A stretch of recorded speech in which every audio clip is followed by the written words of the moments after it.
ಮಹಾಕ್ಷೇತ್ರ ಅದು ಮಹಾತ್ಮೆ ಏನು ಅಂದ್ರೆ, ಇನಿಷಿಯಲಿ ದಕ್ಷ ಮಹಾರಾಜ ಸತಿದೇವಿಯ ತಂದೆ ದಕ್ಷ ಮಹಾರಾಜ ಏನ್ ಮಾಡ್ತಾನೆ, ಸತಿದೇವಿ ದಾಕ್ಷಾಯಿಣಿ ಅಂತ ಅವಳಿಗೆ ಮತ್ತೊಂದು ಹೆಸರು, ಆಕೆನ ತುಂಬಾ ಮುದ್ದಾಗಿ ಸಾಕ್ಬಿಟ್ಟು ಆಕೆ ಏನ್ ಮಾಡ್ತಾಳೆ, ಶಿವನೇ ಪ್ರೀತಿ ಮಾಡ್ತಾಳೆ. ಶಿವನ್ ಪ್ರೀತಿ ಮಾಡಿ ಶಿವನ ಮದ್ವೆ ಆಗ್ತಾಳೆ. ಆದ್ರೆ ದಕ್ಷ ಮಹಾರಾಜನ್ ಇಷ್ಟ ಇರಲ್ಲ. ಆದ್ರೂ ಕೂಡ ಅವಳು ಪ್ರೀತಿ ಮಾಡಿ ಮದ್ವೆ ಆಗಿ ಇಬ್ರು ಚೆನ್ನಾಗಿರ್ತಾರೆ. ದಕ್ಷ ಮಹಾರಾಜ ಪ್ರಪಂಚದ ಲೋಕದ ಒಳಿತಾಗಿ ಅಥವಾ ಲೋಕ ಕಲ್ಯಾಣಾರ್ಥವಾಗಿ ಒಂದು ದೊಡ್ಡ ಯಜ್ಞ ಮಾಡ್ಬೇಕು ಅಂತ ಪ್ರಿಪೇರ್ ಮಾಡ್ಕೋತಾನೆ. ಅದರಲ್ಲಿ ಬಹಳ ಎಲ್ಲಾ ದೇವತೆಗಳನ್ನು, ಎಲ್ಲಾ ರಾಕ್ಷಸರನ್ನು ಎಲ್ಲಾನು ಕರೆದಿರ್ತಾನೆ. ಆದ್ರೆ ಬೇಕು ಅಂತಾನೆ ಸತಿದೇವಿ ಮತ್ತೆ ಮಹಾದೇವನ ಕರೆದಿರಲ್ಲ. ಆದ್ರೆ ಸತಿದೇವಿಗೆ ವಿಷಯ ಗೊತ್ತಾಗುತ್ತೆ, ನನ್ನ ತಂದೆ ಮನೆಯಲ್ಲೇ ಒಂದು ದೊಡ್ಡ ಯಜ್ಞ ಮಾಡ್ತಿದ್ದಾನೆ, ನನ್ನನ್ನೇ ಕರೆದಿಲ್ಲ, ನನ್ನ ತಂದೆ ಮನೆಗೆ ನಾನು ಕರೆಸ್ಕೊಳ್ಳೋ ಅವಶ್ಯಕತೆ ಇಲ್ಲ ಅಂತ ಶಿವನ್ ಮುಂದೆ ಹೇಳಕ್ ಹೋಗ್ತಾನೆ. ಅವಾಗ ಶಿವ ಹೇಳ್ತಾಳೆ, ಇಲ್ಲ ಕರೀದೇ ನಾವು ಯಾವುದೇ ಕಾರಣಕ್ಕೂ ಯಾವುದೇ ಸ್ಥಳಕ್ಕೂ ಹೋಗ್ಬಾರ್ದು, ಬೇಡ ಸತಿ ಹೋಗೋದು ಅಂತ. ಆಗ ಹೇಳ್ತಾಳೆ, ಇಲ್ಲ ನನ್ನ ತಂದೆ ಮನೆ ಅಲ್ವಾ, ನನಗೆ ತುಂಬಾ ಬೇಜಾರಾಗುತ್ತೆ, ಹೋಗ್ತೀನಿ ಅಂತ ಹೇಳ್ಬಿಟ್ಟು ಮಹಾದೇವಂಗೆ ಇಷ್ಟ ಇಲ್ಲ ಅಂದು ಮಹಾದೇವಂಗೆ ಹೇಳ್ಬಿಟ್ಟು ಹೋಗ್ತಾಳೆ. ಅಲ್ಲಿಗೆ ಹೋದಾಗ ದಕ್ಷ ಮಹಾರಾಜ ಏನ್ ಮಾಡ್ತಾಳೆ, ಕರೆಕ್ಟಾಗಿ ಮಾತಾಡಲ್ಲ. ಎಲ್ಲರೂ ಮಾತಾಡ್ಕೊತಿರ್ತಾರೆ, ಸತಿದೇವಿ ಬಂದಿದ್ದಾಳೆ, ಮಹಾದೇವನ್ ಕರೆದಿಲ್ಲ, ಅದಕ್ಕಾಗಿ ಇಲ್ಲೇ ಹಂಗಿಸ್ತಾರೆ. ಆದ್ರೆ ದಕ್ಷದೇವ ಏನ್ ಮಾಡ್ತಾನೆ, ನಿನ್ ಗಂಡ ಸ್ಮಶಾನದಲ್ಲಿ ಇರ್ತಾನೆ, ನಿನ್ ಗಂಡ ವಿಭೂತಿ ಅಂದ್ರೆ ಸ್ಮಶಾನದಲ್ಲಿರೋ ಬೂದಿಗಳನ್ನೆಲ್ಲ ಬಳ್ಕೋತಾನೆ ಅಂತೆಲ್ಲ ತುಂಬಾ ಅವಮಾನ ಮಾಡ್ಬಿಡ್ತಾಳೆ. ಅವಾಗ ಈಕೆ ನೋಡಿದ್ರೆ ತುಂಬಾ ತ್ರಿಪುರ ಸುಂದರಿ, ಅಷ್ಟು ಮುದ್ದಾಗಿರ್ತಾಳೆ. ಅಂದ್ರೆ ಗಂಡನ ಬಗ್ಗೆ ಇಷ್ಟೆಲ್ಲ ಕೆಟ್ಟದಾಗಿ ಮಾತಾಡಿದ್ರಲ್ಲ, ನನ್ನ ಗಂಡನ ಮಾತು ಮೀರಿ ನಾನು ಇಲ್ಲಿಗೆ ಬಂದಲ್ಲ ಅಂತ ಅಂದ್ಬಿಟ್ಟು ಆಕೆಗೆ ತುಂಬಾ ಬೇಜಾರಾಗ್ಬಿಡ್ತು. ಹಿಂಗೆಲ್ಲ ಆಯ್ತು, ನಾನು ಗಂಡನ ಹತ್ರ ಹೇಳಕ್ಕಾಗಲ್ಲ ಅನ್ನೋ ಕಾರಣಕ್ಕೆ ಅಲ್ಲಿ ಮಾಡ್ತಿರೋ ಯಜ್ಞಕುಂಡಕ್ಕೆ ತನ್ನನ್ನೇ ತಾನು ಆಹುತಿ ಕೊಟ್ಕೊಂಡ್ಬಿಡ್ತಾಳೆ.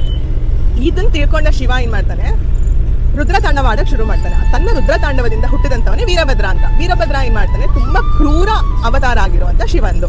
ಅವನೇನ್ ಮಾಡ್ತಾನೆ, ಮುಂದಕ್ಕೆ ಯಜ್ಞ ಆಗೋ ಸ್ಥಳಕ್ಕೆ ಬಂದು ದಕ್ಷರಾಜನ ಗಡ್ಡನ ಕಿತ್ತು ಎಸಿತಾನೆ. ಅದೇನೆ ಅಲ್ಲಿ ಹೂಗಳು, ಅದಕ್ಕೇನಂತಾರಪ್ಪ, ಒಡಪು ಹೂ, ಅದಾಗಿ ಅದು ಮಾರ್ಪಾಟಾಗುತ್ತೆ. ಮತ್ತೆ ಆತನ ತಲೆ ಕಡಿದು ಸತಿ ದೇಹ ತಗೊಂಡು 3 ಲೋಕ ಸುತ್ತಾನೆ. 3 ಲೋಕನೂ ಸುತ್ತಾ ಏನ್ ಮಾಡ್ತಾನೆ, ಇದನ್ನ ನೋಡಿದಂತ ವಿಷ್ಣು ಮತ್ತೆ ಬ್ರಹ್ಮದೇವರು ಏನ್ ಮಾಡ್ತಾರೆ, ಏನಾದ್ರೂ ಮಾಡಿ ಶಿವನ ತಡಿಬೇಕಲ್ಲ, ಇದು ಲೋಕದಲ್ಲಿ ಲಯ ಕಾರ್ಯ ನಿಂತೋಗ್ಬಿಟ್ಟಿದೆ. ಹಿಂಗೆ ಲಯ ಕಾರ್ಯ ನಿಂತೋದ್ರೆ ಲೋಕದಲ್ಲಿ ಯಾವ ಕಾರಣಕ್ಕೋಸ್ಕರ ಏನ್ ಮಾಡ್ತಾರೆ, ವಿಷ್ಣು ತನ್ನ ಸುದರ್ಶನ ಚಕ್ರನ ಬಿಟ್ಟು ಸತಿ ದೇಹನ ತುಂಡಾಗಿ ಮಾಡ್ತಾನೆ. ಆದ್ರೆ ಇದರಿಂದ ಮತ್ತಷ್ಟು ಕೋಪ ಕೊಡ್ತಾನೆ ಶಿವ. ಅವಾಗ ನಾರಾಯಣಂಗೆ ಅಂದ್ರೆ ಶ್ರೀಮದ್ ವಿಷ್ಣುಗೆ ಶಾಪ ಕೊಡ್ತಾನೆ, ನಿನಗೂ ಇದೇ ರೀತಿಯಲ್ಲಿ ನಿನ್ ಪತ್ನಿನ ಸ್ವಲ್ಪ ದೂರದಲ್ಲಿ ಇಟ್ಕೊಂಡು ಈ ಶೋಕ ನಿನಗೂ ಅರ್ಥ ಆಗಲಿ. ಅದೇ ಕಾರಣದಿಂದ ರಾಮಾಯಣ ಅನ್ನೋದು ಒಂದು ದೊಡ್ಡ ಮಹಾ ಪುರಾಣ ಉಟ್ಕೊಳ್ಳುತ್ತೆ. ಇದಾದ್ಮೇಲಿಂದ ವಿಷ್ಣು ಗೊತ್ತಾಗುತ್ತೆ ಇನ್ನ ಅವನಿಗೆ ಕೋಪ ಬಂದಿದೆ ಅಂತ.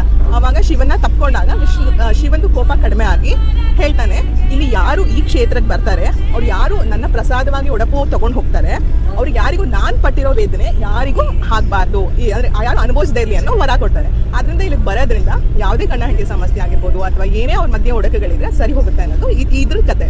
ಆದ್ರೆ ಈಗ ಏನು 28 ದಿವಸದಲ್ಲಿರೋ ಈ ಕೊಟ್ಟಿಯೂರ್ದು ಏನಕ್ಕೆ ಜಾತ್ರೆ ಹುಟ್ಕೋತು ಅಂದ್ರೆ, ಅಲ್ಲಿ ಅಲ್ಲಿ ಈ ಕಾಡಿನ ಜನಗಳು ಪೂಜೆ ಮಾಡುವಂತ ದೇವ್ರಿದು. ಅದು ಕಾಡಿನ ಮಧ್ಯ ಇರೋ ದೇವಸ್ಥಾನ ಅಲ್ವಾ. ಅದೇನ್ ಮಾಡ್ತಾರೆ ಅಂದ್ರೆ, ಅವರು ಬೇಟೆ ಆಡಕ್ಕೆ ಯೂಸ್ ಮಾಡುವಂತ ಈ ದೊಡ್ಡದು ಇಕ್ವಿಪ್ಮೆಂಟ್ಸ್ ಅಂತ ಹೇಳ್ತಾರೆ, ಅದನ್ನ ಶಾರ್ಪ್ ಮಾಡ್ಕೊಳಕ್ಕೆ ಅಂತ ಕಲ್ಲಲ್ಲಿ ಹುಚ್ಕೋತಾ ಇರ್ತಾರೆ ಅವರ ದೇವ್ರಿದು. ಅದು ಕಾಡಿನ ಮಧ್ಯ ಇರೋ ದೇವಸ್ಥಾನ ಅಲ್ವಾ.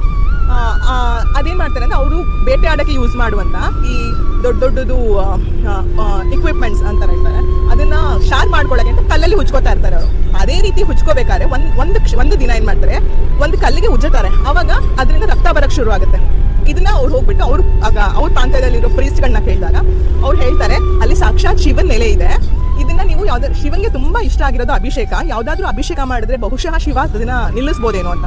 ಅವರು ಇನಿಷಿಯಲಿ ಹಾಲಲ್ಲಿ ಅಭಿಷೇಕ ಮಾಡ್ತಾರೆ, ನೆಕ್ಸ್ಟ್ ನಿಲ್ಲೋದಿಲ್ಲ. ತುಪ್ಪದಲ್ಲಿ ಅಭಿಷೇಕ ಮಾಡ್ತಾರೆ, ನಿಲ್ಲಲ್ಲ. ಮೊಸರಲ್ಲಿ ಅಭಿಷೇಕ ಮಾಡ್ತಾರೆ, ನಿಲ್ಲಲ್ಲ. ಆದ್ರೆ ಎಳ್ನೀರಲ್ಲಿ ಅಭಿಷೇಕ ಮಾಡಿದ ತಕ್ಷಣ ಶಿವನಲ್ಲಿ ಹರಿತಾ ಇದ್ದಿದ್ದು, ಅಂದ್ರೆ ಆ ಲಿಂಗದಲ್ಲಿ ಹರಿತಾ ಇದ್ದಿದ್ದ ಬ್ಲಡ್ ನಿಂತ್ಕೊಳ್ಳುತ್ತೆ.